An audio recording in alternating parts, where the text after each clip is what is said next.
Si deseas, puedes dejar de presentar. Y ya, a ver, vamos a grabar en este momento.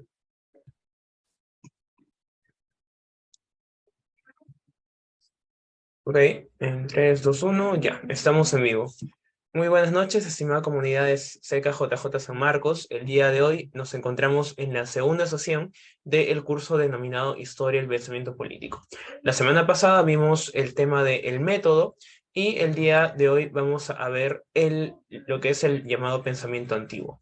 Como expositor tenemos a David Villacorta Fierro. Él es estudiante del último año de la carrera de Ciencia Política en la Universidad Nacional Mayor de San Marcos. David, si es que quisieras hacerte una presentación breve, es tu oportunidad, y asimismo ya se está compartiendo pantalla para que los demás asistentes a este curso puedan dilucidarse.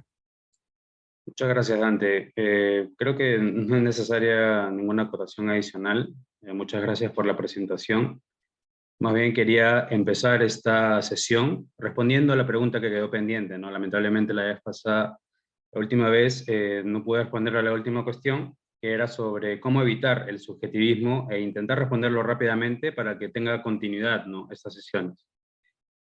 Bueno, desde la hermenéutica que nosotros estamos aplicando en estas clases, vamos a resaltar de que nuestra hermenéutica es la hermenéutica análoga, es decir, está basada en la intentio autoris. Como su mismo nombre lo dice en latín, intentio autoris busca encontrar la intención del autor, la intencionalidad del autor impregnada en el texto, ¿no? En su psicología vendría a estar impregnada en el texto y su intencionalidad.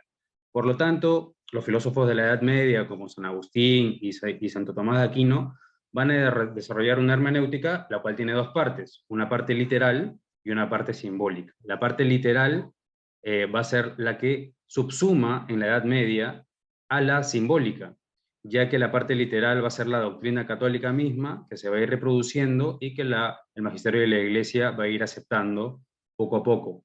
Mientras que el lado simbólico es lo que da lugar a que una interpretación pueda ser llevada, pueda tener una lectura más arriesgada. Es así que desde la hermenéutica análoga planteamos que tiene que haber un equilibrio entre la lectura simbólica y la lectura literal de un texto o la interpretación de un acontecimiento político, ¿no? No nos podemos sobrepasar con la parte simbólica del texto y no nos podemos sobrepasar con la parte literal del texto, porque la parte literal representa lo que es la filología, mientras que la parte simbólica, la filosofía y el psicoanálisis. Entonces, si la filología subsume a la filosofía, simplemente sería una lectura literal de un texto. Si la filosofía y el psicoanálisis subsumen, por otra parte, a la filología, esto sería una intentio lectoris, es decir, que la interpretación estaría en manos del lector, y en manos del lector no puede estar la interpretación, ya que la conciencia intencional del autor está impregnada en el texto, pero la conciencia intencional del autor va a estar delimitada por su psicología y el psicoanálisis y la especulación que podamos hacer al respecto. Es así que le ponemos un límite a la especulación al simplemente limitarlo a la vida del autor. Ahora, esto lo respondo para poder tener una continuidad hacia lo que vamos a plantear el día de hoy. El día de hoy vamos a ver el pensamiento de Sócrates en líneas muy generales y canónicas. ¿Para qué? Para poder avanzar y entender la relación que hay entre el pensamiento político antiguo, la política de Platón y la política contemporánea como la pensamos el día de hoy. Entonces, en esta presentación podemos ver lo que se denomina la obra de arte, la Academia. La Academia que se encuentra en el Vaticano. En ella podemos ver en el medio de la pintura, en el lado izquierdo, a Platón, interpretado por Leonardo da Vinci, quien está señalando con un dedo hacia el cielo. ¿Qué significa esto? Bueno, hay diversas interpretaciones. Hay una interpretación, por ejemplo, que afirma que Platón está señalando al cielo, haciendo referencia al mundo de las ideas, o por otra parte, a los principios geométricos que dominan su pensamiento. A su lado derecho o pero mejor dicho, a nuestro lado derecho, con una túnica marrón y celeste, podemos ver a su discípulo, Aristóteles. Aristóteles, al igual que Platón sosteniendo un libro, Platón sostiene el Timeo, por otro lado,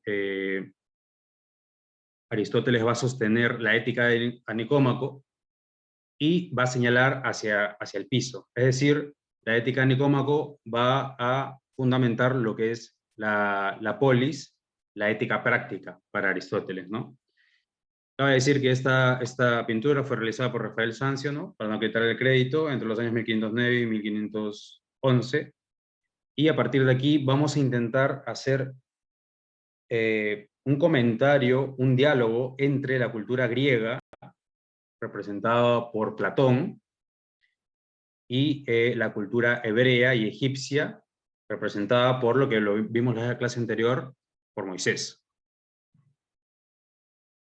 Bien, para la presentación de hoy nos hemos valido principalmente de 4 obras, ¿no? En primer lugar, los orígenes del pensamiento griego va a servir para hacer los antecedentes de Platón. Vamos a ver cómo los presocráticos y su filosofía, que se desarrolla normalmente en lo que es la ontología, va a determinar de alguna manera los conceptos políticos que más adelante van a ser desarrollados por Platón dentro de la República, las leyes y el político, que son sus principales obras, ¿no? El día de hoy nos vamos a enfocar en la República y precisamente en fragmentos que dan a entender lo que entendía Platón por los conceptos que hemos mencionado, ¿no? Las leyes, el gobernante y la justicia. Evidentemente vamos a trabajar la edición de Gredos, ¿no? De la República, porque el dinero alcanza para eso, la edición de Gredos, y la filosofía, la historia de la filosofía en Grecia y Roma de Copleston nos va a dar un panorama general de cuáles eran no solamente las filosofías, tanto de Aristóteles y Platón, sino cuáles eran sus influencias y, como dije, ¿no? Una visión más panorámica también de los acontecimientos políticos que suceden en su época, porque, como ya hemos planteado, vamos a examinar qué acontecimientos afectaron la vida de Platón. Hemos elegido a Platón no solamente por ser uno de los más grandes pensadores de la historia, tal vez el más grande, sino porque al ser un pensador antiguo, me vi en la obligación de, para evitar las especulaciones antojadizas, utilizar un autor el cual podamos tener información acerca de su vida fidedigna, ya sea de manera directa, histórica o indirecta. El libro de Jonathan Ramos, Crítica de la Razón Crítica, nos va a ayudar con algunos conceptos adicionales que nos van a ayudar a entender cuál es la transición entre la ontología de los presocráticos y la política práctica de Platón, sus conceptos de justicia, ley y gobernante.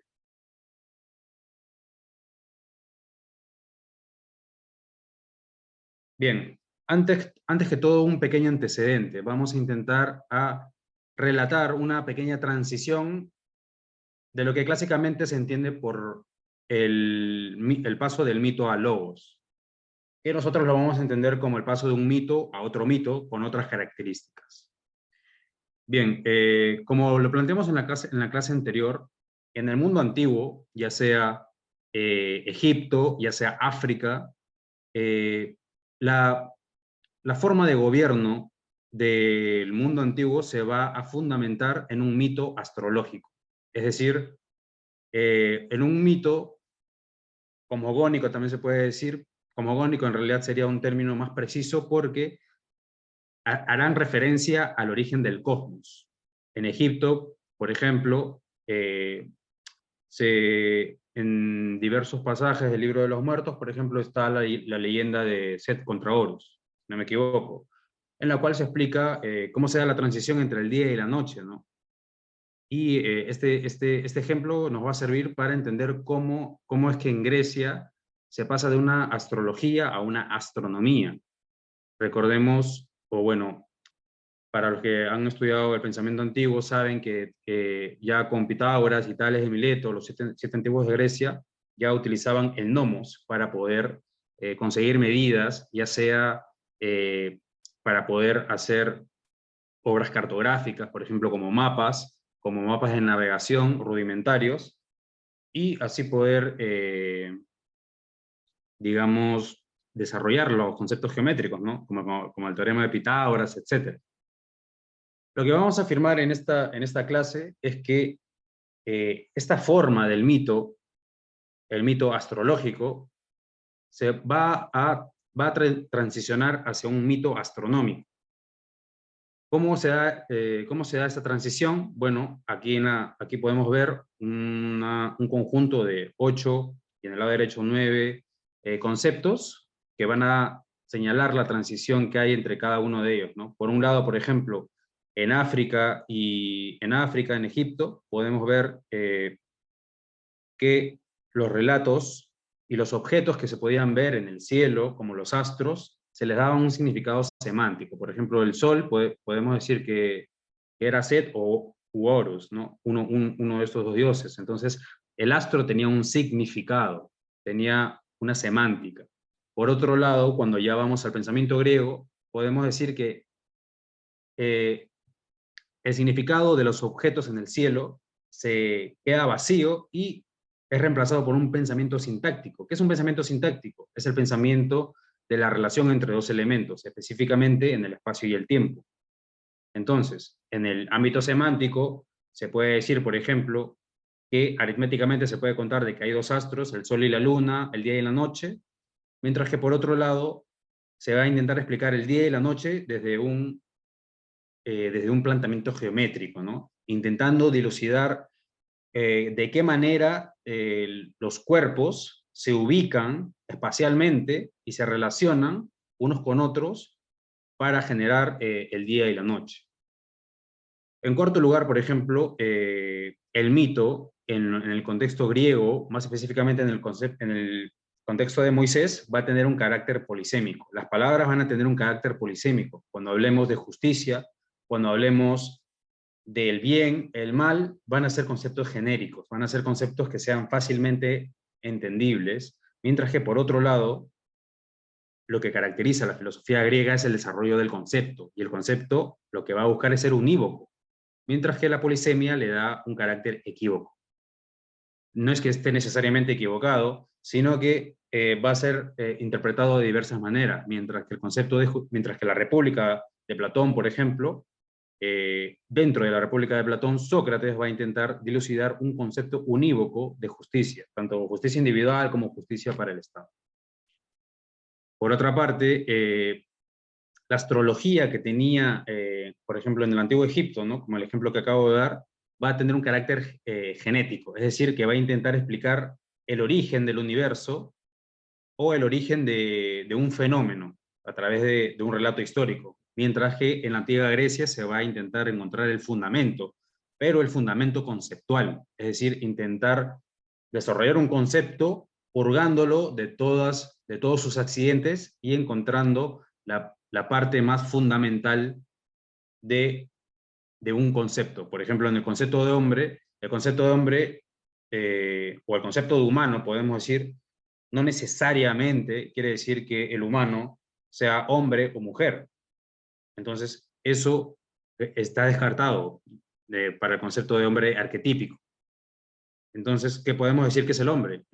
Podemos decir que el hombre es un ser vivo, un son politicón, ¿no? Un animal social y político.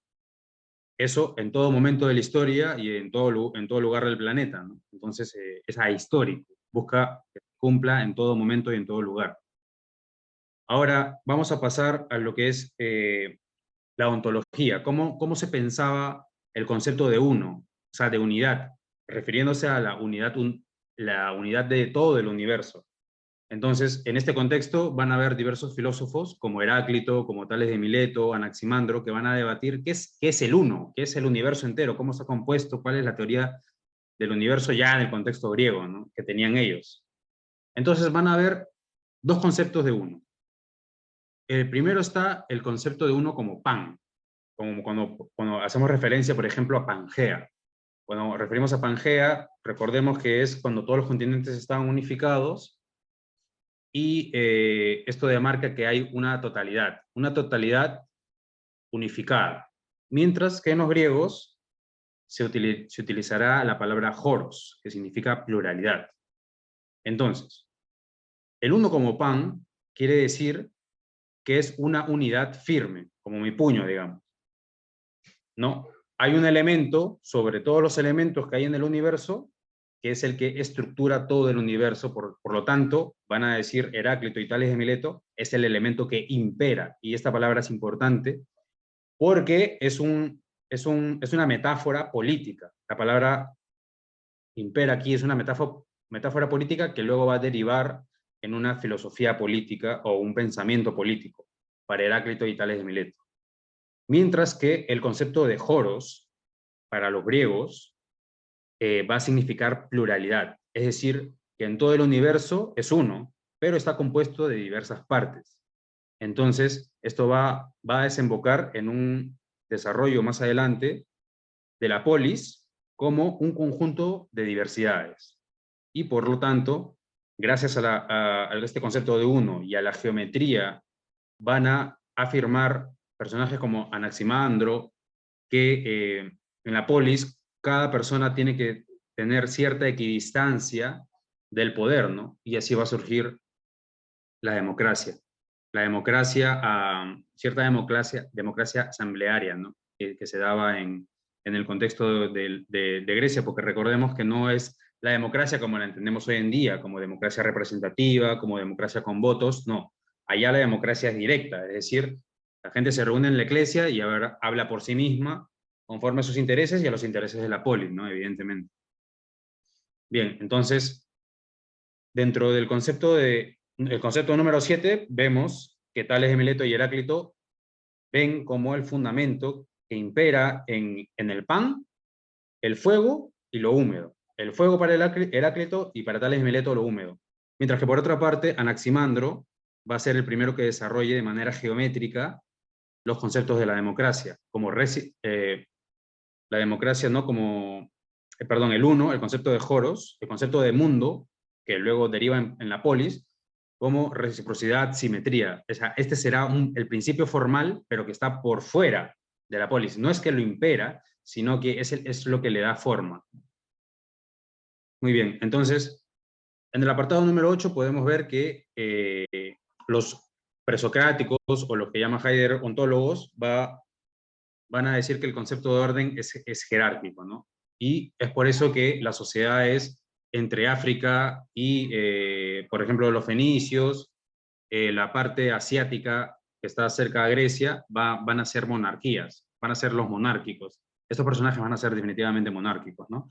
Mientras que por otro lado, el orden como equilibrio intentará hallar lo justo o el orden en el equilibrio como proporcionalidad.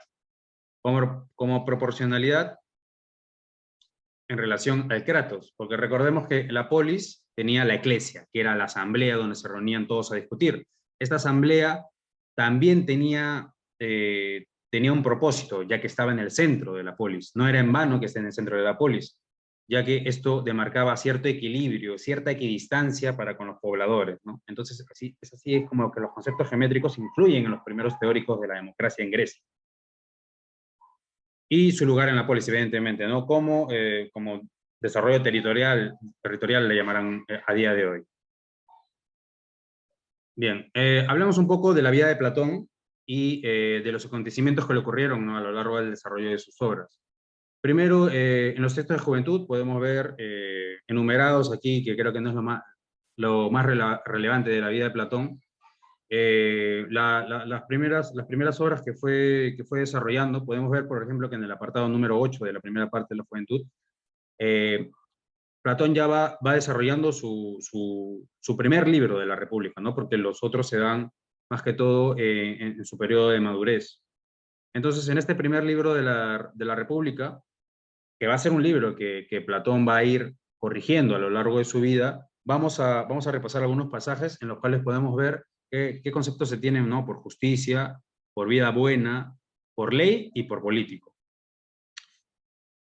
Bueno, entonces recordemos que cuando Platón es joven, cuando Platón cumple 20 años, ya la democracia en Atenas estaba en decadencia, ¿no? El ciclo de Pericles ya está culminando, y cuando ya Platón tiene 20 años y tiene la edad para poder participar, digamos que puede tener voz, más no voto, porque a los 30 años es que se podía tener voto, Platón va a notar que, bueno, termina el ciclo de Pericles, Atenas pierde la guerra del Peloponeso contra Esparta, y entonces empieza la tiranía el gobierno de los 30 tiranos.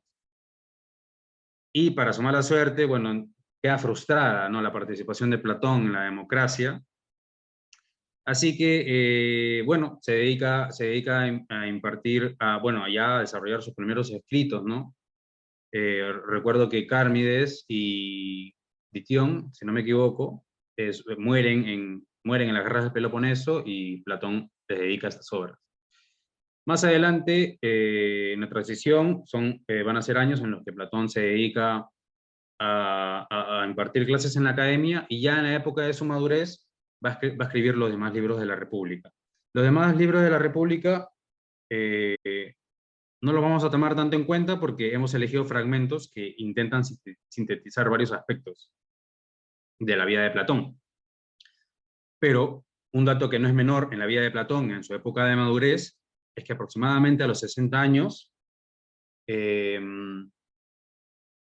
el rey de Siracusa, o el tirano de Siracusa, mejor dicho, Dionisio, eh, bueno, Platón se muestra, digamos, propenso a ofrecerle su ayuda como filósofo, a ver si este tirano era propenso o tenía la voluntad, ¿no?, de aprender filosofía y poder ser un buen gobernante, ¿no? Lo que Platón entendía como un buen gobernante. Antes de continuar con esta parte, cabe decir también que cuando, que cuando Platón ya cumple 30 años y el gobierno de los 30 tiranos culmina, la democracia regresa.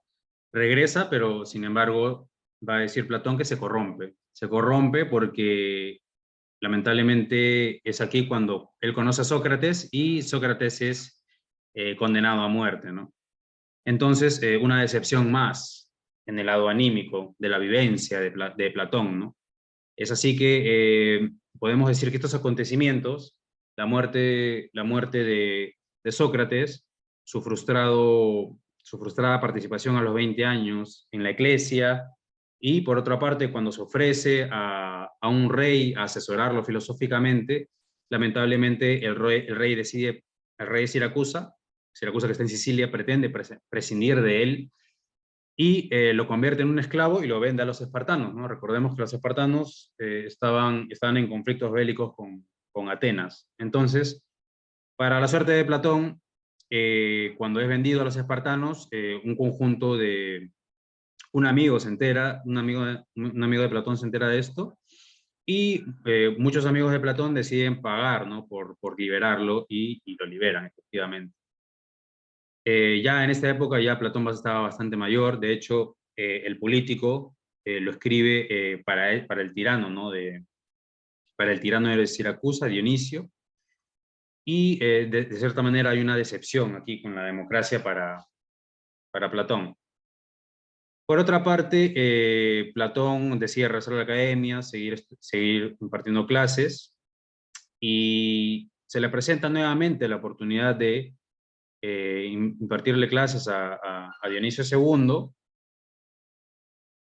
y bueno, finalmente se publican sus últimas obras, ¿no? Critias, Timeo, Filebo, y ya tras su muerte, las leyes, ¿no? Las leyes, y póstumamente también se revela de que existen muchas cartas de Platón para con sus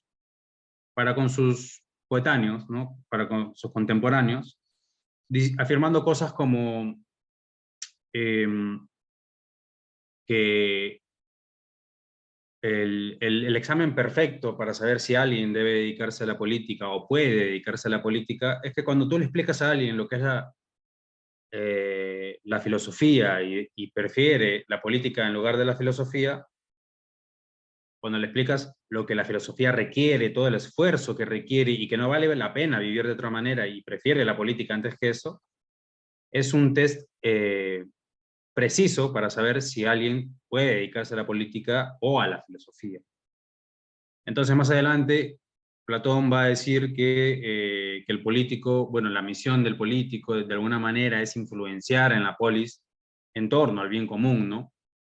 Veremos más adelante que la idea de bien común es una idea bastante, la idea de bien es una idea fundamental en la filosofía de Platón, ya que el bien es algo que es previo a la ley. Y ya veremos más adelante cómo se da este debate entre, en el libro de la República, en el primer libro de la República de Platón, cómo se da este debate entre Sócrates como personaje y Trasímaco, si no me equivoco, como el sofista, ¿no? El sofista de turno, digámoslo así. Bien, aquí podemos ver a la izquierda el cuadro de Jacques-Louis David, ¿verdad? Es del periodo de la Revolución Francesa, lo pueden googlear, y es la escena cuando Sócrates está a punto de tomar la cicuta, ¿no? Que bueno, eso es más que todo parte de lo que es la apología a Sócrates, pero aquí está para graficar, ¿no? Sócrates es quien hoy está levantando el dedo, evidentemente, y por otro lado Trasímaco, que es el retórico de turno. Entonces, van a tener un debate bueno, voy a tener el placer de poder comentárselos, poder leérselos, y también me pueden acompañar, si en caso cuentan con la edición de Gredos, podemos ir a la página 77 del primer libro de la República, párrafo 339A.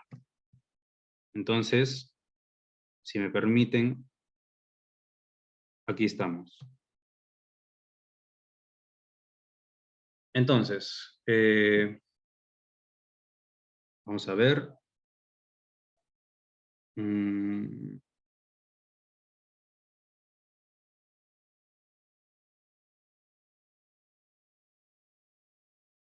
Cada gobierno implanta las leyes en vista de lo que es conveniente para él. Bien, a ver, empezaremos con las afirmaciones que da Trasímaco. Si no me equivoco, dirá Trasímaco: de este modo, pues, cada gobierno implanta las leyes en vista de lo que es conveniente para él. La democracia, leyes democráticas. La tiranía, leyes tiránicas. Y así las demás. Una vez implantadas, manifiestan lo que conviene a los gobernantes y lo que le parece justo a ellos mismos para con los gobernados. Y al que se parta de esto, lo castigan por infligir las leyes y obrar injustamente. Esto, mi buen amigo, diciéndole a Sócrates, es lo que quiero decir. En todos los estados es justo lo mismo. Lo que conviene al gobierno establecido, que es sin duda el que tiene la fuerza, de modo tal que, para quien razone correctamente, es justo lo mismo en todos lados, lo que conviene al más fuerte. Entonces, aquí vamos a empezar a ver que para Trasímaco, lo que es el buen gobierno es lo que atañe al más fuerte, lo que Nietzsche va a llamar la voluntad de poder, ¿no? Al final serán los vencedores de las guerras los que escriben las verdades. Esa es más o menos la posición que tiene Trasímaco. Entonces contesta Sócrates: ahora he comprendido lo que quieres decir. Si es verdad o no, trataré de comprenderlo. Entonces, Trasímaco, también tú has respondido que justo es lo que conviene, aunque a mí me habías prohibido que contestara eso. Si bien a lo dicho en ese momento añades ahora que lo es para el más fuerte. Un añadido probablemente insignificante, dijo burladamente Trasímaco. Ahora Sócrates: todavía no está claro si es importante, pero lo que está claro es que hay que examinar si lo que dices es cierto. Porque estoy de acuerdo en que lo justo es algo conveniente, pero tú has añadido a esto la afirmación de que es conveniente para el más fuerte. No es lo mismo. Y esto lo ignoro y debo examinarlo. Pues examínalo, responde Trasímaco. Eso haré. Dime ahora, dice Sócrates, ¿no? ¿No afirmas también que es justo obedecer a los gobernantes? Ciertamente que lo afirmo, dirá Trasímaco. Veamos pues, ¿son infalibles los que gobiernan en cada estado o pueden equivocarse? Pregunta Sócrates. No cabe duda que pueden equivocarse, dice Trasímaco. Por ende, cuando se abocan a implantar leyes, unas las implantan correctamente y otras incorrectamente. Eso creo yo, dice Trasímaco. Ahora bien, dice Sócrates, implantarlas correctamente significa implantar las que les convienen a ellos mismos e incorrectamente las que no le convienen. ¿Así lo entiendes? Así lo entiende, dice Trasímaco. Pero una vez implantadas, los gobiernos deben acatarlas y eso es lo justo. Claro que sí, dice Trasímaco. En tal caso, es justo no solo hacer lo que conviene al más fuerte, de acuerdo con tu argumento, sino también es justo lo contrario, hacer lo que no le conviene. Pronto aclararemos esta parte y veremos por qué las preguntas planteadas en la PPT, ¿no? ¿Qué dices? Dice Trasímaco. Lo mismo que tú, dice Sócrates. Pero examinémoslo mejor. Por un lado, hemos acordado que los gobernantes ordenan a los gobernados que hagan ciertas cosas y a veces se equivocan respecto de lo que es mejor para sí mismos. Por otro lado, hemos concordado en que es justo que los gobernados hagan lo que les ordenan los gobernantes. ¿No hemos convenido ambas cosas? Dice que sí, Trasímaco. Entonces, aquí el quid del problema. Piensa también que has estado de acuerdo en que es justo hacer lo que no conviene a los gobernantes, cuando los gobernantes, sin querer, ordenan algo malo para sí mismos. Es decir, si el gobernante se puede equivocar, puede emitir una ley que vaya en contra de sus propios intereses, porque el gobernante, obviamente, no es perfecto. No toda ley es justa, pero para Trasímaco sí, porque la voluntad de poder hará que esta ley sea justa. Entonces, sigamos. Entonces, sapientísimo Trasímaco, ¿no resulta así forzosamente que es justo hacer lo contrario de lo que tú dices? En efecto, de lo que afirmas resulta, sin duda, que se ordena a los más débiles que hagan lo que no conviene al más fuerte. Es decir, el gobernante puede equivocarse y emitir una ley que vaya en contra del propio gobernante.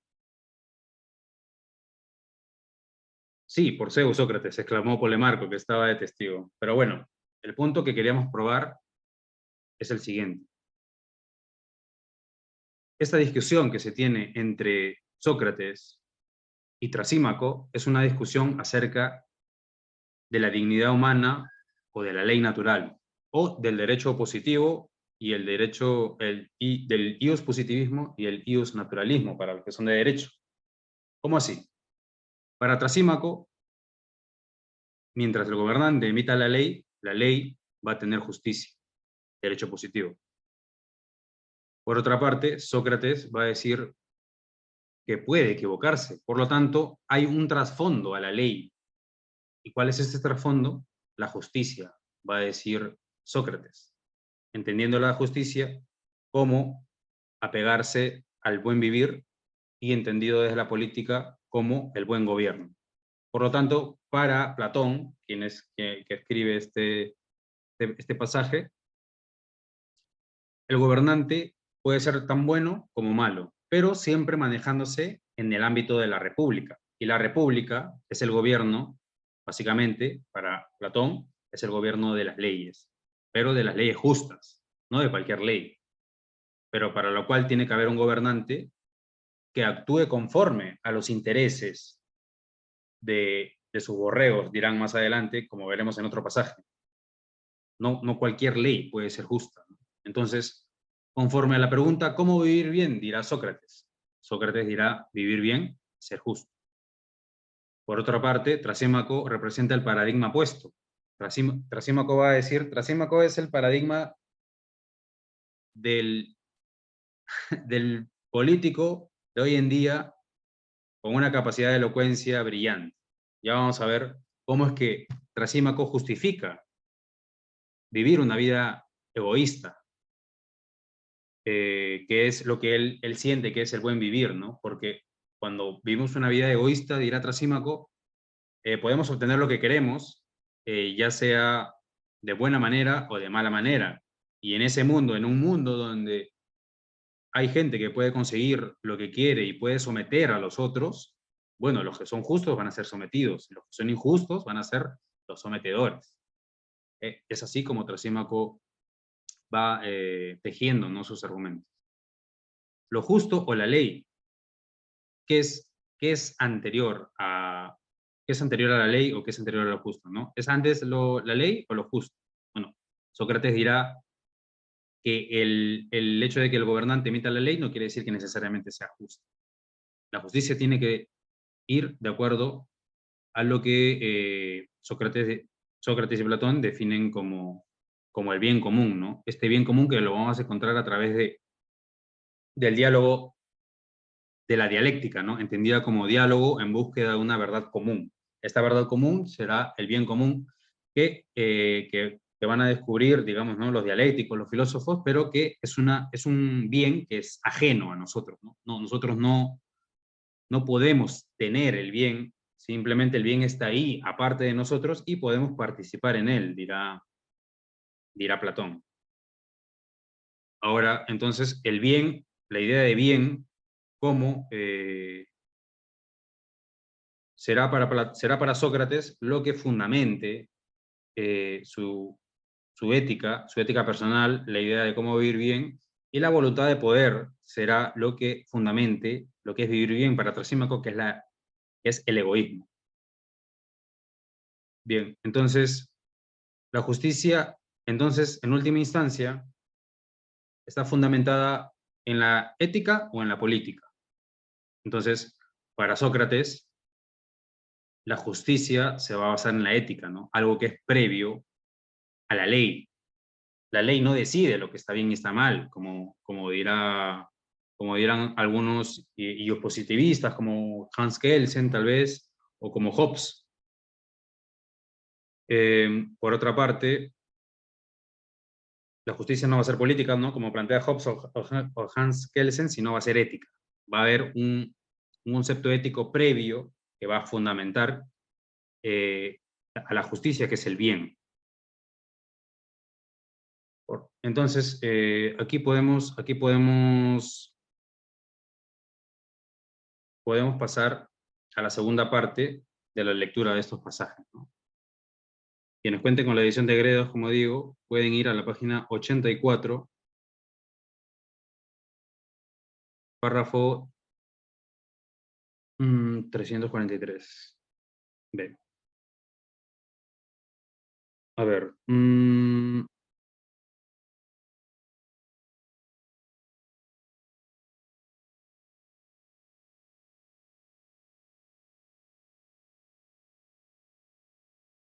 Dirá Trasímaco, ¿por qué crees que los pastores y los boyeros atienden al bien de las ovejas y a las vacas? Aquí está haciendo una similitud Trasímaco entre las ovejas y los humanos, ¿no?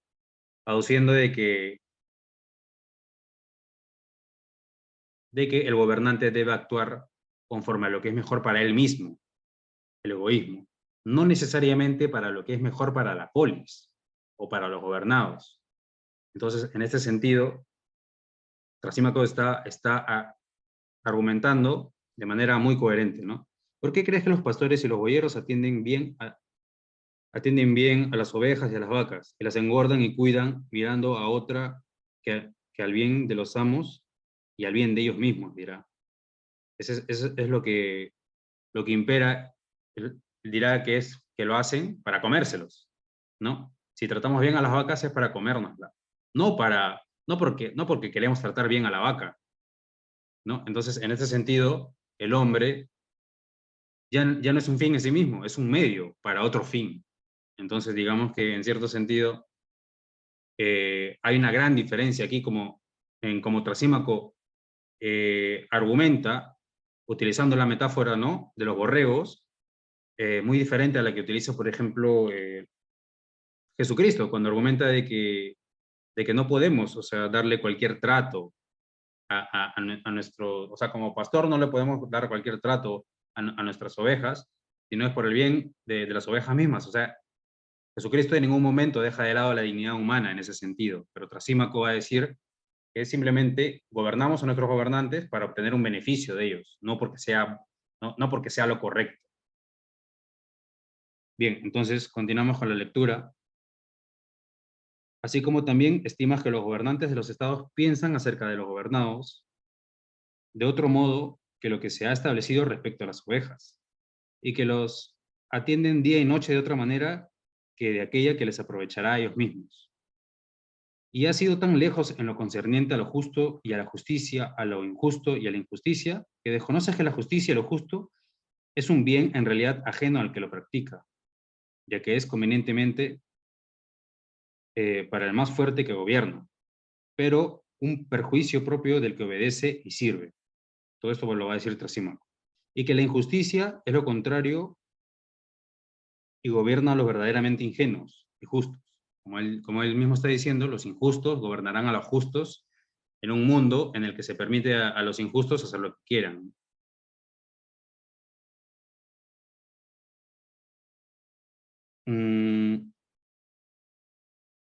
Y con los gobernados hacen lo que conviene a aquel. Claro, los gobernados hacen lo que conviene a aquel que es más fuerte y al servirle hacen feliz a éste, más de ningún modo a sí mismos.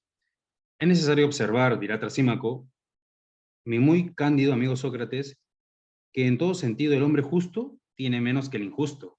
En primer lugar, en los contratos entre unos y otros, allí donde éste se asocia con aquel, es decir, donde se asocia el justo con el injusto, al disolverse la asociación, nunca hallarás que el justo tenga más que el injusto, sino menos. Es decir, el justo va a salir perdiendo. Después, en los asuntos concernientes al Estado, dirá Trasímaco, cuando se establecen impuestos, aunque sus bienes sean iguales, el justo paga más y el injusto paga menos. Pero cuando se trata de cobranzas, aquel no recibe nada. Este cobra mucho.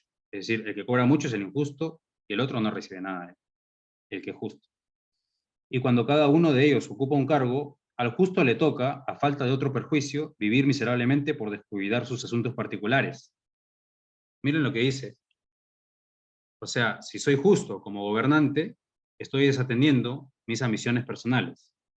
Y cuando cada uno de ellos ocupa un cargo, el just, al justo le toca vivir miserablemente por descuidar sus asuntos particulares, sin obtener provecho alguno de los asuntos públicos, en razón de ser justo. Y además de eso, es aborrecido por sus parientes y conocidos por no estar dispuesto a hacerles un servicio al margen de la justicia. Al injusto le sucede todo lo contrario. Hablo de aquel al que hace un momento me refería, que es capaz de alcanzar los más grandes privilegios. A este debes observar si es que quieres discernir cuanto más le conviene personalmente ser injusto que justo. Entonces, hasta aquí queda bastante, lo suficientemente ilustrado cuáles son las posiciones entre Trasímaco y Sócrates, ¿no?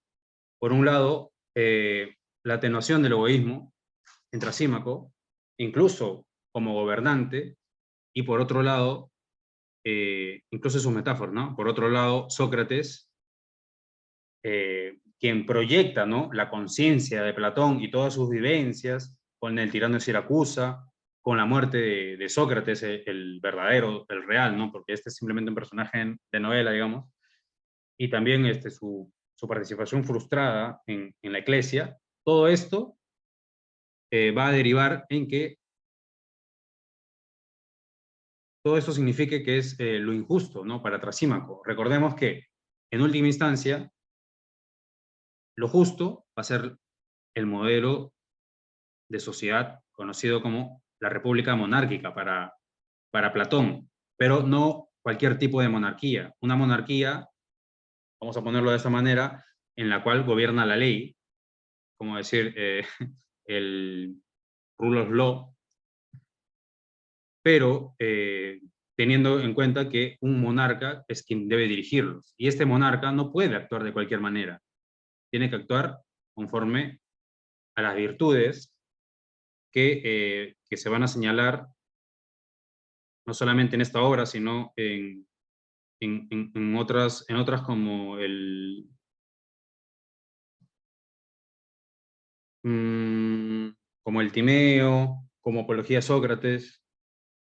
Entonces, los principios de la democracia ateniense, como existían en aquella época, serán rechazados por Sócrates y preferirá la figura del conocido filósofo rey, ¿no?, pero que no puede actuar de cualquier manera, ya que el filósofo rey tiene que actuar desde la episteme. La episteme, para los griegos no significa lo que significa para nosotros hoy en día. O sea, cuando hablamos de epistemología, hablamos de teoría del conocimiento, pero para los griegos no significa episteme, conocimiento, nada más. Es un conocimiento aunado a la virtud. ¿De qué virtudes, de qué virtudes podemos estar hablando en este caso? Bueno, la prudencia, la mediocridad entendida como el gobierno del término medio, no excederse en los placeres de la vida, ni tampoco, digamos, tener que vivir como un mártir, ¿no?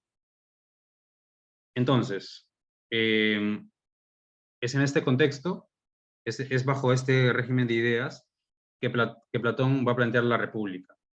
Porque ya, como muchos autores han propuesto últimamente, afirman, ¿no?, que Platón quiere proponer un comunismo de cierta manera, pero, claro, Platón lo propone, pero no como se entiende de manera moderna, ¿no? No como un comunismo marxista o el que plantea Slavoj Žižek, sino eh, simplemente una redistribución de quienes tengan mayor cantidad de propiedades, porque entenderá que el bien es ayudar al desfavorecido, no ayudarse a uno mismo, como lo entiende Trasímaco, sino es ayudar al desfavorecido, como lo plantea Sócrates y Platón, ¿no?, en el primer y en el primer libro de la República, en realidad, porque creo que estos pasajes son los que representan mejor las ideas de Platón.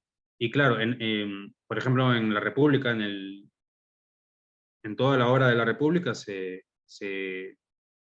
exponen como 23 conceptos de justicia diferentes.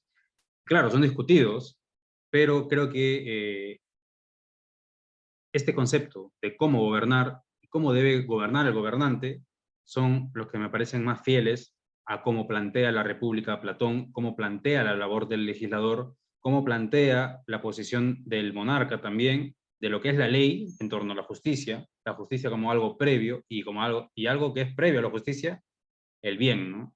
El bien entendido como una categoría, como la categoría. O sea, es decir, que hay cosas que son buenas en sí mismas. No es que por consenso podemos decidir lo que es el bien. Para Platón, el bien es trascendental, ¿no?, como diríamos hoy en día, y no se puede decir por consenso, como por ejemplo plantea Jürgen Habermas, que, que básicamente su ética es la ética del consenso, es decir, mientras todo pase por los procedimientos de la democracia deliberativa, se considerará justo, ¿no?, siempre y cuando sea consensuado. Sin embargo, el pensamiento de Jürgen Habermas es una manifestación más del derecho positivo, ¿no? Es como una teoría política del derecho positivo. Mientras que Platón va a ser, en términos modernos, digamos, del equipo de los ius naturalistas, ¿no?, en el cual va a considerar que hay un buen vivir, hay un concepto de bien que es ajeno a nosotros y que lo vamos a ir descubriendo, ¿no?, mediante la dialéctica.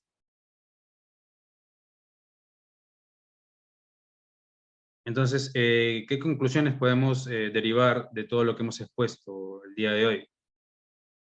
Bueno, que la transición del mito al logos griego es una aplicación de esquemas geométricos heredados de África, ¿no?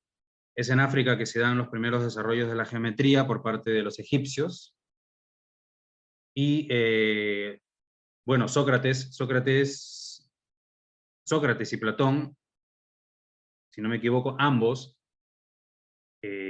fueron a Egipto a recibir lecciones de diverso tipo, y evidentemente la cultura egipcia influyó bastante en Sócrates, ¿no? Perdón, en Platón. Y Platón es en ese sentido que intenta darle, a través de la geometría, un giro al sistema filosófico, porque recordemos que muchos entienden la filosofía como un sistema de ideas que se basa en principios. Y recordemos que esto es la geometría, ¿no? La geometría es un conjunto de principios que no se contradicen entre sí y que desarrollan a partir de ahí fórmulas matemáticas. En segundo lugar, no dejar de lado lo que le pasó a Platón en su vida. la muerte de Sócrates, en primer lugar, ¿no? Con, bueno, la condena a muerte de Sócrates, ya con el retorno a la democracia en Atenas. La guerra del Peloponeso, que marcó el gobierno de los 30 tiranos, que dejó sin democracia, sin poder practicar sus primeros años, ¿no? En la iglesia, la democracia para Platón, y que podríamos deducir que hay cierta frustración por parte de Platón en este aspecto, ¿no? Sabemos que para Platón, la democracia no era como que el fin de la historia o el mejor gobierno posible. Sin embargo, Platón decía, ¿no?, en sus cartas, si no me equivoco, la séptima, que se descubren póstumamente, que comparado con la tiranía con el gobierno de los 30 tiranos, o sea, la democracia era la edad de oro, la democracia de Pericles. Y es así como el ciclo de Pericles se bautiza como la edad de oro, ¿no?, en Atenas, pero ya era un periodo de decadencia de la democracia, ¿no?, donde estaba corrompiéndose. Es así que propone su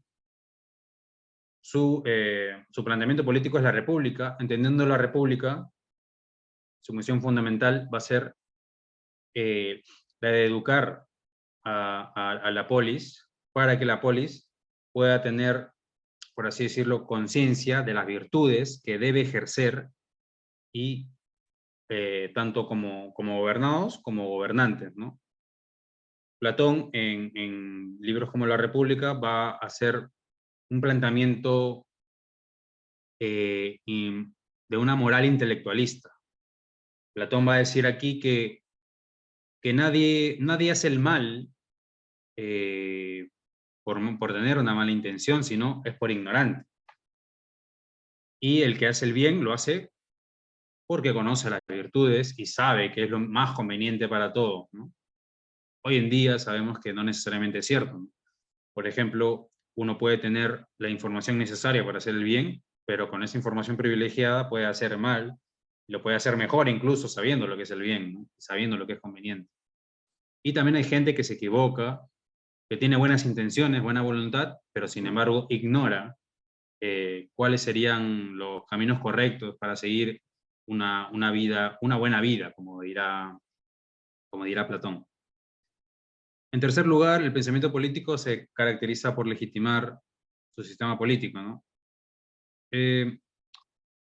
La monarquía, la monarquía teocrática en el periodo previo a los filósofos griegos, y luego, o sea, en un primer lugar estarán, digamos, los preplatónicos, o perdón, las culturas como la egipcia, las culturas como la africana, van a fundamentar su política en una cosmogonía.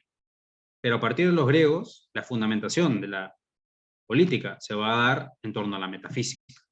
Entonces, cuando ya no es una cosmogonía, ya no hay una historia que fundamente la política, sino son conceptos. Son conceptos unívocos, atemporales, los que van a fundamentar la democracia más adelante, que luego va a intentar superar Platón con la República. Por último, las vivencias, ¿no? Las vivencias que vivió Platón, pero en torno a lo que es la política práctica, ¿no? Como asesor, se podría decir hoy en día, de Dionisio en Siracusa, Siracusa que está en Sicilia, y que lamentablemente va a terminar mal, ¿no? Va a terminar siendo una experiencia catastrófica para Platón, decepcionante, donde incluso termina siendo esclavizado y vendido a los espartanos. Sin embargo, nunca pierde, ¿no?, su esperanza de que haya gobernantes que puedan cumplir a cabalidad los planteamientos, ¿no?, llevados a cabo por lo que él considera que puede ser un filósofo rey, un filósofo que practica el gobierno conforme a sus virtudes. Entonces, las ideas filosóficas de Platón tuvieron muchas implicaciones en la historia de la filosofía. Hay una parte de lo que entendemos hoy como república que viene de Platón y su desarrollo también de la ley, que desarrollarán filósofos como Cicerón más adelante, los latinos, la justicia no como proportio, y igualmente habrán discrepancias siempre habrán discrepancias. Sí, el estudio de Platón, o sea, los estudios platónicos no culminan así de fácil. Esta no es la última interpretación de lo que quiso decir Platón con pensamiento político, sino que siempre habrán nuevas interpretaciones, ya que la obra de Platón es bastante amplia y, gracias a Dios, tenemos el privilegio de poder tenerla por escrito, ¿no? Lo que no pasa con Aristóteles.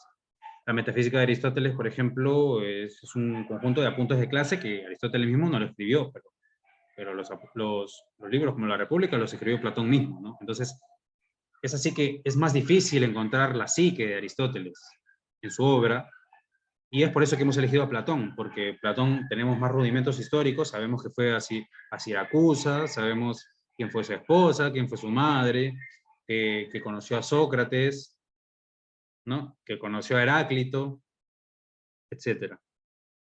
Conforme a la justicia, para Platón el gobierno debe basarse en el consentimiento y la armonía con el verdadero conocimiento de las virtudes. Y esto es importante, ya que si el rey filósofo no conoce la virtud, es imposible ponerlo en práctica, ¿no?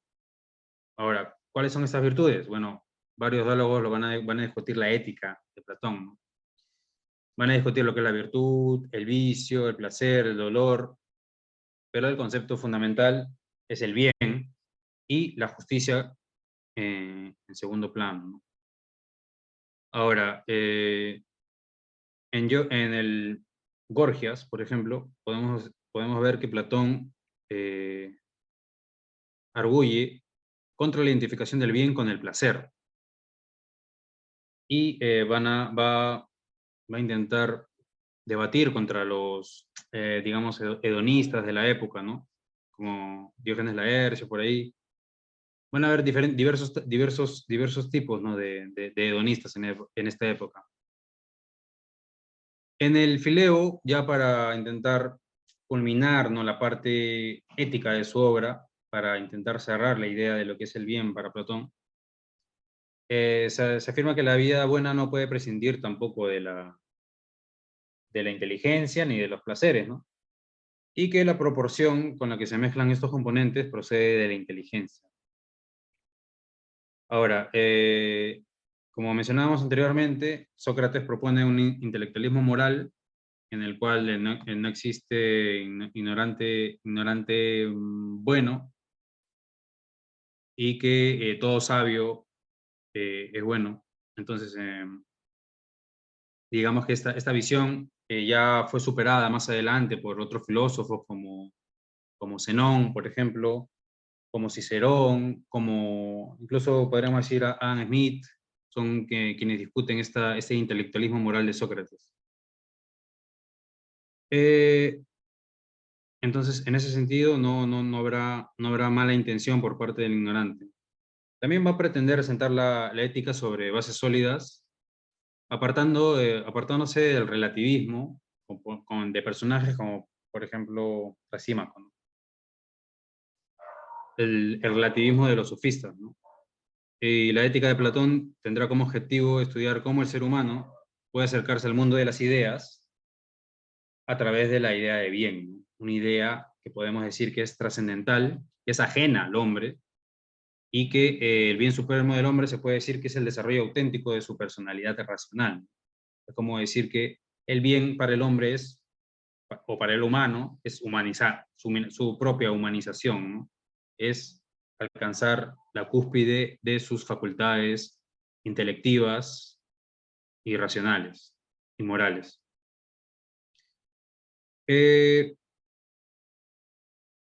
La ética de Platón es una ética que establece que el fin de todos los humanos es alcanzar la felicidad, ¿no? Lo que en griego se denomina eudaimonía. Si no me equivoco. La felicidad será el fin de la vida humana y consiste en actuar de acuerdo a nuestra propia naturaleza, buscando la perfección mediante el equilibrio, otra vez este concepto tan relevante en la filosofía griega, del alma a través de las virtudes, ¿no? Por lo tanto, la felicidad y la virtud están estrechamente vinculadas, y las virtudes cardinales platónicas ya expuestas en su política, en la república y en las leyes van a ser la justicia, la prudencia, la fortaleza y la templanza, ¿no? Entonces, hasta aquí llegaríamos con la exposición del pensamiento político de Sócrates, intentando abordar sus vivencias, sus experiencias, así como pequeños fragmentos en donde se exponen sus ideas más relevantes, y que espero que puedan ser ilustrativas para, para, para quienes venimos repasando de manera continua el pensamiento político desde la antigüedad hasta la modernidad, ¿no? Por mi parte, eso sería todo. Dante, si hay alguna pregunta, para mí sería un placer. Sí, primero que nada, muchas gracias por esta lúcida exposición de parte tuya acerca del pensamiento antiguo el pensamiento político antiguo, ¿no? La primera pregunta que me surge es, ya que en esta exposición, en esta sesión, se ha hablado de Platón y se ha tocado casi exclusivamente la obra platónica, ¿dirías que todo el pensamiento político antiguo se centra o debería centrarse en este caso en la obra platónica? Porque, por ejemplo, Aristóteles en su política manifiesta ciertas cosas, divergencias con Platón, ¿no? Por ejemplo, no propone la república tal como lo propone Platón. Y entonces también hay otros autores que que tienen una mirada un poco distinta a Platón respecto a sus planteamientos, no sé si decirles políticos o éticos, ¿no? Pero mi pregunta es, ¿todo el pensamiento antiguo debería centrarse o se centra en Platón? Y asimismo animo a los demás a que puedan participar de manera escrita o levantar la mano para darles el pase. Es una muy buena pregunta, ¿no? Primero decir que a partir de los griegos, el pensamiento político se va a fundamentar en la ética, ¿no? Por ejemplo, en el primer libro de la República se va a dar una explicación de qué es la vida buena, de una manera, digamos, de manera micro, ¿no? En casos en los cuales, por ejemplo, se conversa sobre si sería justo o no sería justo tratar bien o tratar mal a un amigo, y luego más adelante se va ascendiendo a un nivel más macro hasta llegar a lo que, a los, digamos, a los deberes que debe tener un Estado, ¿no? El Estado republicano, digamos, en este sentido. Claro que Estado es un concepto que se desarrolla a partir de Maquiavelo, ¿no? Ellos no entendían esto en términos de Estado, sino en términos de polis o de gobierno. Entonces, eh, el pensamiento político de Platón es de extrema relevancia para todo el pensamiento contemporáneo, ya que hay filósofos que afirman que, por ejemplo, como Whitehead, que la filosofía occidental es simplemente notas al pie de página de la obra de Platón. Es porque es aquí, quise, por ejemplo, en el debate de Sócrates contra Símaco, incluso dar a entender que, por ejemplo, hay debates sobre lo que podría considerarse derecho positivo y derecho natural dentro de la vida, dentro de la obra de Platón.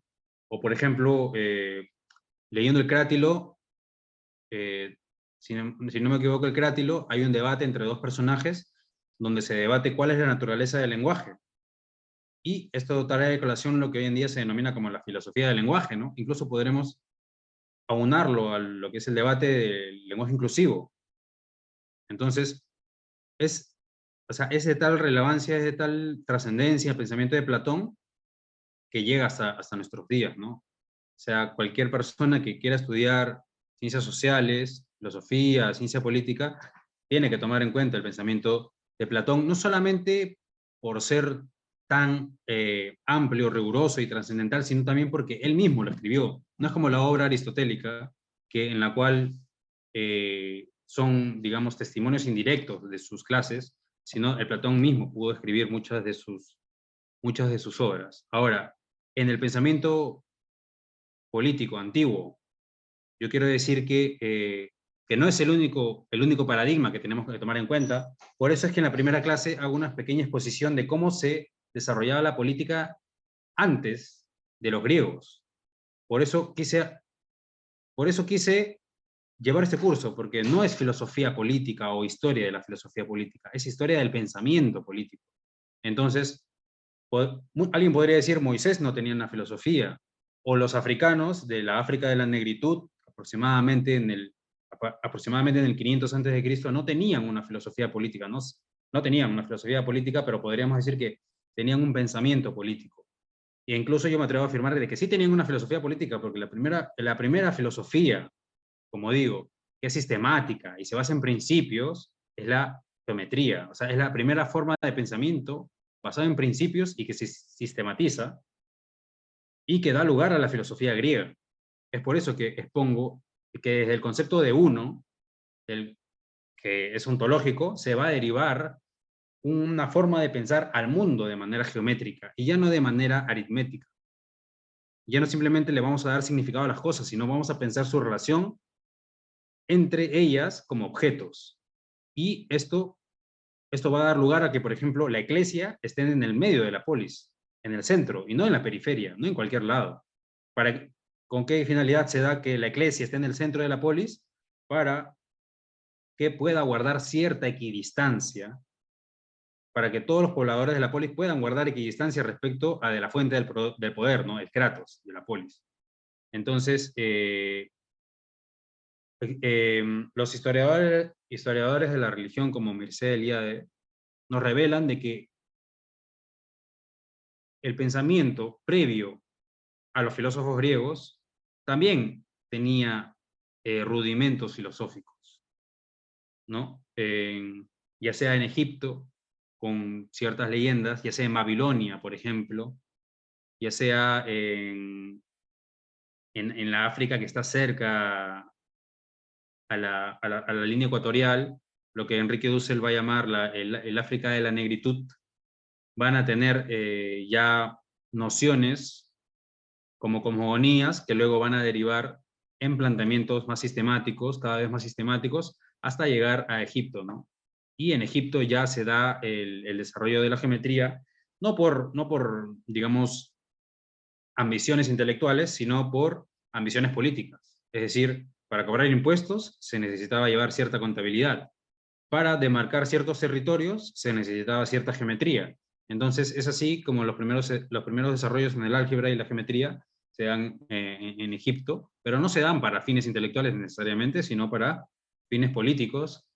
Y luego Sócrates, perdón, Platón, va a Egipto, tiene influencia egipcia. Creo que Derrida es quien define a Platón como un pensador egipcio, y en su obra La farmacia de Platón intenta dilucidar cuáles son estos rudimentos que sigue llevando Platón tanto del mundo helénico, del mundo griego, como del mundo egipcio, ¿no? Entonces, formas de pensar la política que no sean la griega son importantes. ¿Por qué? Porque, por ejemplo, vamos a regresar a la primera PPT, si no me equivoco. Número 4 es el que me parece importante.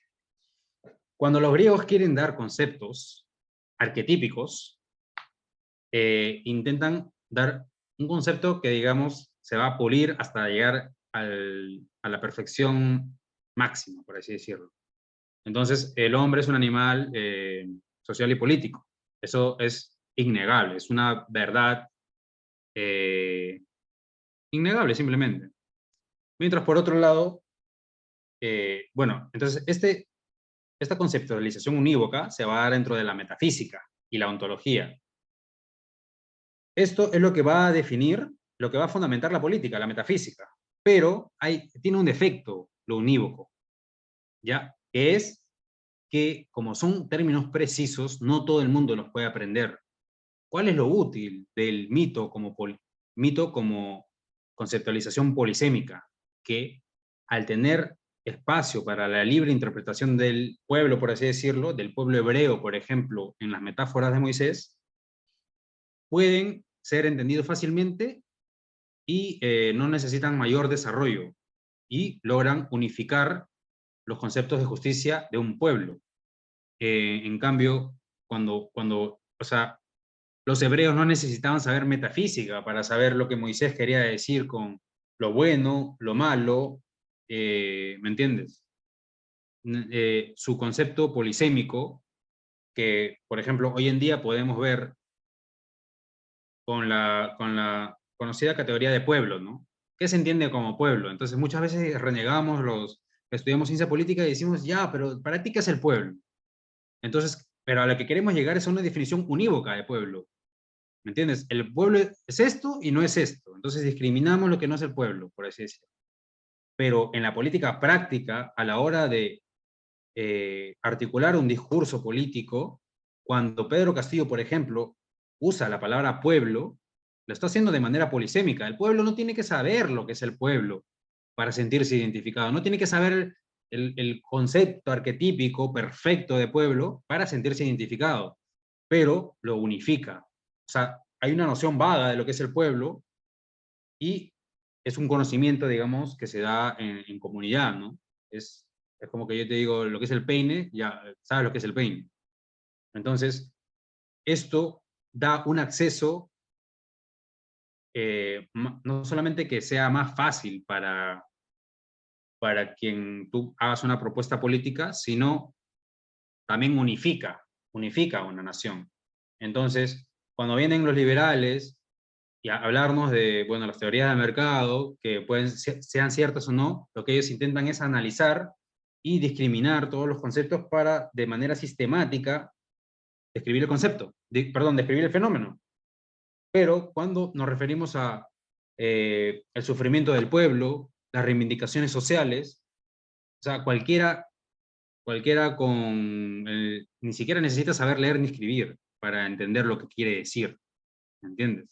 No necesita saber metafísica para descifrar un discurso polisémico, pero para un concepto metafísico como la inmanencia, bueno, tienes que estudiar metafísica, lamentablemente, entonces eso no va a unificar a ningún pueblo, más bien lo va a fraccionar, va a incentivar lo que es el debate.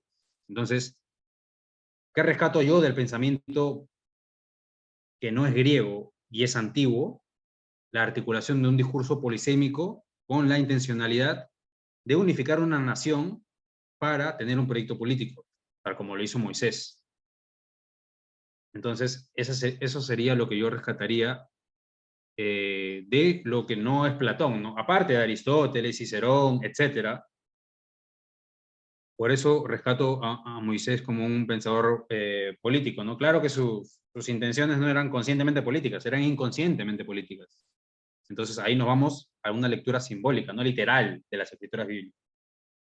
Pero sin salirnos, ¿no? Sin especular tan demasiado. Pero, mira, es muy interesante lo que mencionas justo em, con estas verdades inmutables que da Platón, o mejor dicho, que se desprenden del pensamiento platónico, ¿no? La cuestión de que el hombre es un ser sociopolítico, si es que no me dijiste, una idea que ha trascendido prácticamente desde el tiempo antiguo hasta la actualidad. Y bueno, yo no soy tan adepto a la obra de Platón, pero sí al entendimiento que éste ha tenido. Hay otra pregunta en el chat que dice, Platón solo reconoce a la república como forma de gobierno político. ¿Cuál sería su posición respecto a la monarquía? Claro. Vamos a intentar describirlo de una manera sencilla. Eh, Respecto de las formas de gobierno en Platón, Platón va a describir más o menos unas 5 o 6. La que le parece la más razonable es la monarquía, evidentemente. Una monarquía, una república monárquica, o sea, tal como se da, por ejemplo, en Inglaterra, por marcar una similitud anacrónica, ¿no? Eh, por ejemplo, Liechtenstein o Mónaco, ya que parece es algo más parecido, ¿no? Que es una ciudad muy pequeña, pero que tiene príncipes, ¿no? Que tiene principado. La mejor forma de gobierno para Platón es la república monárquica, ¿okay? Con el filósofo rey, que claro, dentro de la obra platónica O sea, ¿por qué Platón abarca a todos? O sea, es tan trascendental Platón. ¿Por qué? Porque discute el A y el no A, de todo. ¿Ok? Entonces, y de la mejor manera posible, como hemos visto hace un momento, en torno al derecho positivo y el derecho negativo, el derecho positivo y el derecho y al naturalismo, podríamos decirlo, se daba ahí un debate, ¿no? Que me parece que es fructífero, y al deber también del gobernante, ¿no? Con los gobernados. Ahora, esa es la mejor forma para Platón. Luego sigue la timocracia. La timocracia es el régimen militar. Platón, cuando se da el gobierno de los 30 tiranos y no puede participar en la democracia, Platón va a quedar en silencio. No se va a pronunciar respecto a eso, y eso creo que demarca que tampoco no es que estaba en contra de un gobierno militar. Lo que pasa es que un gobierno militar es parecido a una oligarquía, ¿entiendes? Entonces no hay demasiada diferencia. Gobernar una minoría, pero esta minoría puede alcanzar las virtudes de un filósofo rey y poder gobernar a sus gobernados, valga la redundancia, de la mejor manera posible. Lo que sí es, lo que sí es bastante notorio en la obra platónica es que la democracia y la tiranía están tiradas para abajo. La democracia como gobierno del pueblo, yo creo que Platón la menosprecia por lo que le pasa, por lo que le pasa a Sócrates, que es en el contexto de la democracia, cuando regresa la democracia a Atenas, es que se le acusa a Sócrates de ser un corruptor de jóvenes, y es en el contexto de la iglesia donde se debate si qué es lo que se debe hacer qué es lo que se debe hacer con Sócrates. Y democráticamente se le condena a muerte a Sócrates. Es enjuiciado y, como vimos aquí, vamos a ver, en la imagen de la izquierda podemos ver en el momento en que ya Sócrates tiene que tomar la cicuta, el veneno, para poder morir. Entonces, yo creo o deduzco de que su menosprecio a la democracia viene por este lado, ¿no? En parte, un reproche de juventud que no pudo participar en la iglesia, y cuando regresa a la democracia, regresa con esta mala nueva, ¿no? Que es la muerte de su maestro, el ágrafo Sócrates. Y la tiranía, bueno, evidentemente era algo que a Platón le incomodaba bastante, ¿no? La monarquía era la monarquía para Platón va a ser el estado ideal. Bueno, el estado, la palabra estado no, la forma de gobierno ideal para Platón será la monarquía. Y que estará dividido en tres clases sociales: los filósofos, los guardianes y los trabajadores. Ahora, en esta mejor forma de gobierno, todas las cosas han de ser establecidas según el proverbio: todo es común entre amigos.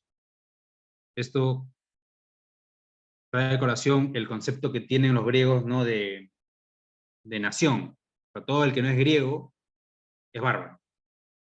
Incluso todo el que no es ateniense tampoco puede participar en la iglesia, como Aristóteles, que era esta girita.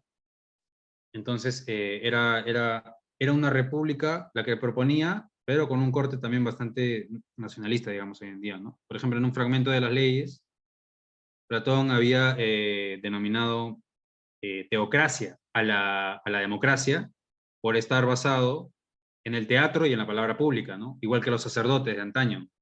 O sea, para Platón lo que hacían los sacerdotes era un teatro y un discurso que buscaba avalar a un dios.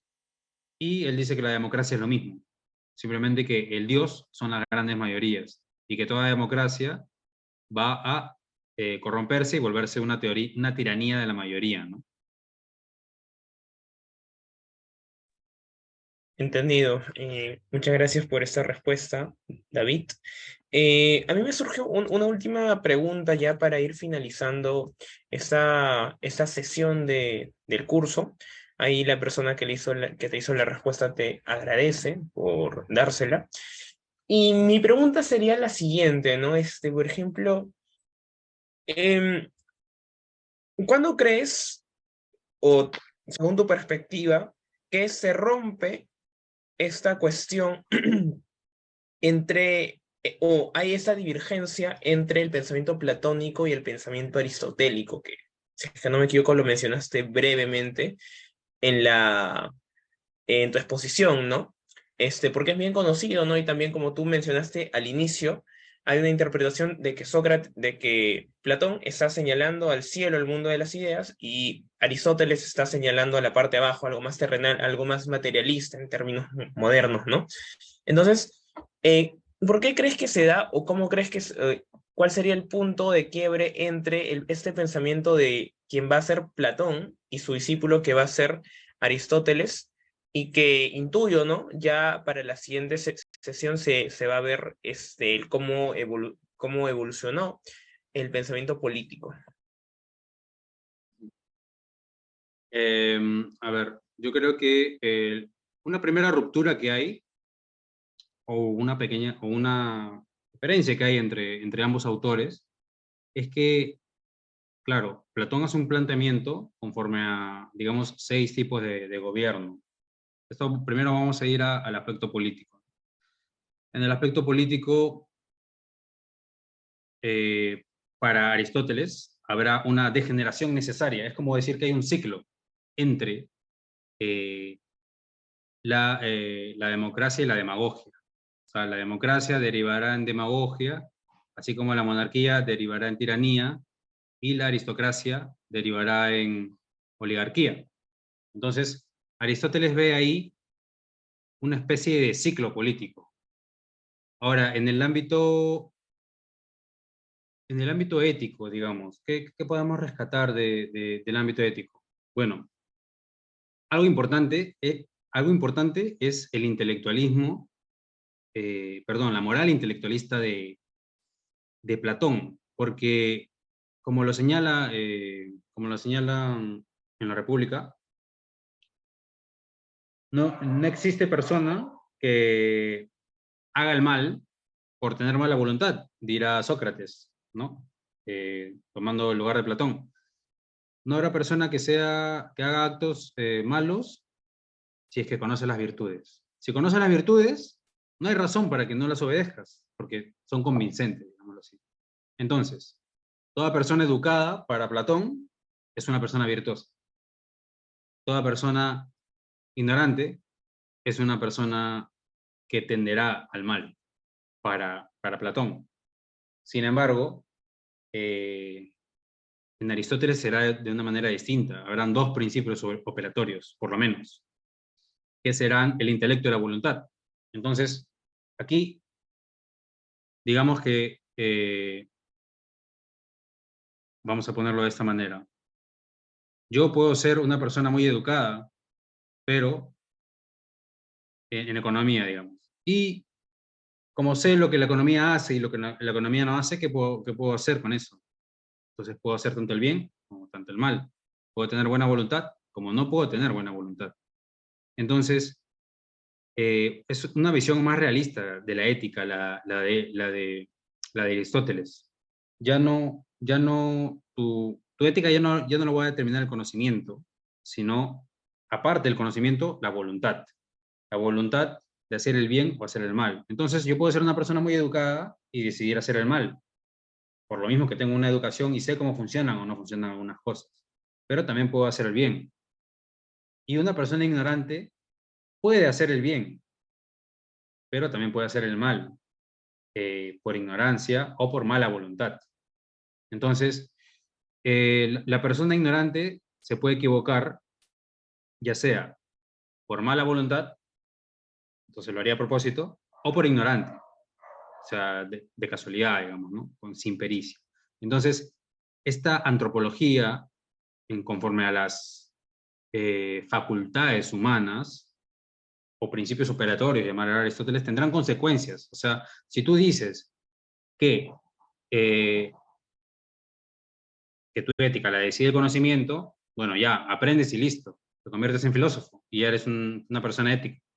Pero si no se da de esa manera, si existe la variable de que el filósofo se convierta una persona mala es una visión antropológica más realista, ¿no? Lo que da lugar a una política más realista para Aristóteles y que evidentemente supera a su maestro en este aspecto, ¿no? En el aspecto de conflicto entre las facultades y en qué puede derivar esto, ¿no? Y en qué forma política debe derivar de esto. Entendido. Muchas gracias por la respuesta, estimado David. Y bueno, ya para finalizar, y aquí sí hago mi última pregunta, es respecto a este idealismo o a estos absolutos que presenta Platón, por ejemplo, y bueno, no solamente Platón, sino también Aristóteles, ¿no? No se puede llegar a conocer lo que es el bien por el consenso, sino que tiene que haber algo inmutable y algo que tenga una esencia fenoménica para tratar de decir lo que es el bien, lo que es el mal y lo que es justo e injusto.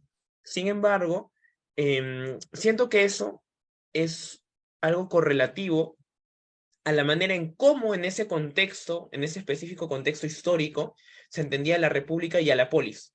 Porque en ese momento, por ejemplo, la polis, la política, era lo que fundamentaba a, por ejemplo, a una comunidad política como tal, ¿no? No había muchas diferencias y todos y casi todos, o bueno, los llamados ciudadanos, participaban en la función política y del gobierno. Entonces era un Estado que no es algo ajeno a mí, sino que soy yo participando de la función del Estado. Sin embargo, como creo que vamos a ver en la modernidad, ya hay una ruptura. La polis, esta comunidad política no fundamenta ya al Estado como tal, sino lo fundamenta el llamado ciudadano, o mejor dicho, lo fundamenta la nación. Entonces, la nación está de la mano con el Estado y el Estado ya no es algo en lo que yo pertenezco, sino es algo ajeno a mí, como diría Max Weber, ¿no? En tal sentido, no creo que pueda darse, por ejemplo, las condiciones para plantear este ideal o este trascendente platónico de un bien como una cuestión universal o la justicia como algo universal, sino que se tendría que pasar a un plano un poco más habermasiano, como tú mencionas, ¿no? Dado que la comunidad política, el Estado en la actualidad, se fundamenta en la nacionalidad, y es más, hay muchas diferencias, ya Francis Fukuyama lo dijo en su libro Identidad, que lo que caracteriza la modernidad en cuanto a política es que hay mucha más heterogeneidad y diferencias. No sé qué opinarías al respecto. Mm, bien, bueno, en la modernidad evidentemente ya no tenemos la misma concepción de democracia, ¿no? Hoy en día vemos la democracia como democracia participativa, ¿no? A partir de, bueno, ciertos desarrollos, más que todo en el contexto inglés, pero algo que es característico del pensamiento griego, en especial metafísico de ese tiempo, es que intenta ser ahistórico, como mencionaba anteriormente. Este intento de ser ahistórico es lo que le da este carácter, aquí lo tenemos, ¿no? Arquetípico. Es que la esquematización de los conceptos de manera arquetípica busca ser ahistórica. Entonces, aquí podemos ver que lo que intenta hacer Platón es buscar un concepto del bien común que sea permanente, ¿verdad? Pero, bueno, las sociedades cambian, la forma de las sociedades cambian y el concepto de democracia a día de hoy ha cambiado. Entonces, la crítica que le va a hacer Heidegger a la metafísica es eso justamente. La metafísica, claro, pues busca ser ahistórica, pero es que no hay nada histórico realmente. O sea, eh, Heidegger lo que va a buscar, superando la metafísica, es darle, a través de la ontología, un sentido del tiempo, un sentido histórico, un sentido de que, claro, puede haber un bien común, pero ese bien común no es el mismo bien común de hoy, ¿me entiendes? O sea, no podemos, no podemos o sea, tanto podemos como no podemos plantear los términos del bien común para nosotros hoy en día. Hay cosas que han cambiado, como las formas de gobierno, pero hay cosas que, siempre y cuando usemos el lenguaje, no van a cambiar.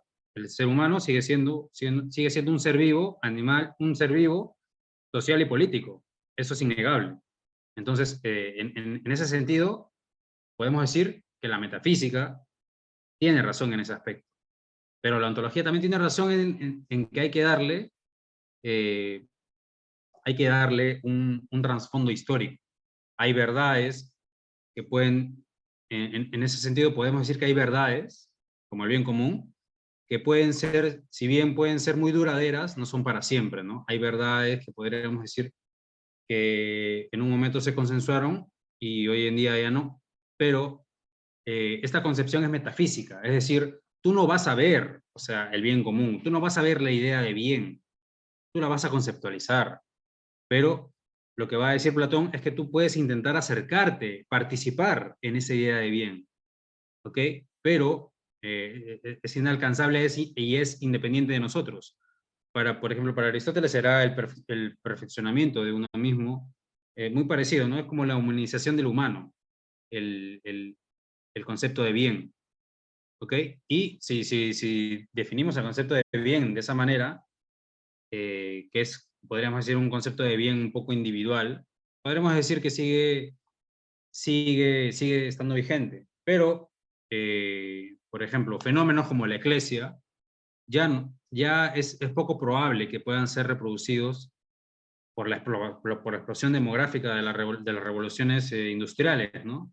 Ya, ¿cómo vas a hacer una iglesia en cada distrito y cada persona va a tener que ir a la iglesia a participar de vez en cuando para decidir sobre los asuntos de la polis y qué derechos pueden ser modificados por el consenso, ¿no? O sea, la crítica que hago Habermas va en torno a los derechos fundamentales. O sea, si los derechos fundamentales son fundamentales, si la dignidad humana es propia del humano, no podemos por consenso decidir abolirla, ¿me entiendes? O sea, así sea abolida por ley, o sea, la dignidad humana como término cristiano o lo humano, digamos, la racionalidad humana como un término metafísico en Aristóteles y en Platón, va a seguir caracterizando al humano y no podemos deshacernos de ello, ¿no? Entonces, podemos decir que un derecho fundamental o una facultad fundamental del humano no se lo da el Estado, ¿no? Eso tú lo sabes muy bien. O sea, lo reconoce el Estado. Un derecho fundamental lo reconoce el Estado, pero así el Estado no exista, ese derecho va a estar, ¿no? Y claro, es una idea que parte de la mente de todos nosotros, ¿no? Pero es una forma de ver el mundo que también puede ser discutida como de que la dignidad humana no existe y que podemos consensuarla. Pero bueno, o sea, en ese aspecto ahí demarcaríamos el pensamiento progresista que puede, por ejemplo, terminar, que ya es inevitable decirlo, o sea, puede terminar con la vida por consenso o un pensamiento conservador que lo que conserva son ciertos derechos fundamentales, ¿me entiendes? Entonces, van a haber valores que creo que siguen siendo vigentes a día de hoy y que ya se descubrieron a través de la dialéctica platónica, ¿no? No necesariamente ahí mismo, sino que ya que siguen siendo vigentes al día de hoy. No quiero decir que Platón necesariamente los haya descubierto. Entonces, los derechos fundamentales son una categoría que, en mi opinión, no puede ser sometida a consenso, ¿no? Es parte de lo que se conoce hoy en día como iusnaturalismo, ¿no? Y que, claro, puede ser considerado para algunos como una ideología política o simplemente parte de un discurso, pero quienes pensamos la política intentamos entender cuál es la importancia, ¿no?, de la dignidad humana y que, por ejemplo, quiero dar este ejemplo porque Hannah Arendt lo cuenta, ¿no?, en la banalidad del mal, su obra, de que cuando llaman a Hans Kelsen para enjuiciar a los nazis, no recuerdo si en los juicios de Nuremberg o en Jerusalén enjuiciar a Eichmann, creo que es para enjuiciar a Eichmann, Hans Kelsen dice que no puede calificarlos porque han obedecido a la ley y la ley es lo justo, ¿no? Entonces consensuaron los nazis que la ley es lo justo, pero nosotros, o bueno, la sociedad occidental marcada por el cristianismo va a seguir creyendo que hay derechos fundamentales como la vida que son parte de la dignidad humana, ¿no? Y que son, digamos, innegociables. Entonces, en este sentido, eh, la vida, digamos, puede ser una verdad trascendental que tal vez en algún momento pueda cambiar, pero habría que encontrar una buena razón para eso, ¿no?, que creo que todavía no se descubre. Ujú. Entendido, sí. Creo que son muchas reflexiones las que nos podemos llevar el día de hoy acerca de este interesante curso que no solamente se ha quedado en Platón, sino que ha trascendido más allá y nos dan algunas pistas de lo que podría ser las siguientes sesiones con el pensamiento medieval y el pensamiento moderno, ¿no? No sé si tuvieses algunas palabras finales ya para acabar todo el curso, esta sesión. Bueno, la última clase no tuve la oportunidad de agradecerles la oportunidad, de agradecerles que pueda expresar, ¿no? Mis ideas acerca de la historia del pensamiento político y cómo debe ser llevado a cabo, ¿no? Tratando de implementar nuevos métodos o artefactos para poder no solamente repasar lo que clásicamente se entiende como historia del pensamiento, ¿no?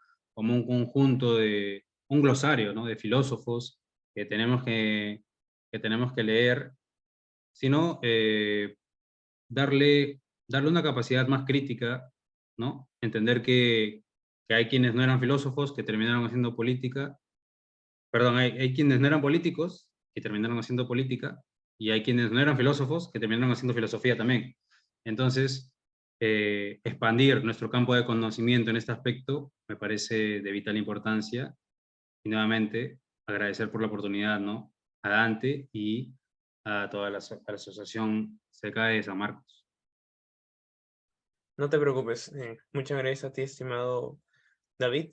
Y con esto concluiríamos la segunda sesión de Historia del Pensamiento Político. Muchas gracias con todos y hasta la próxima.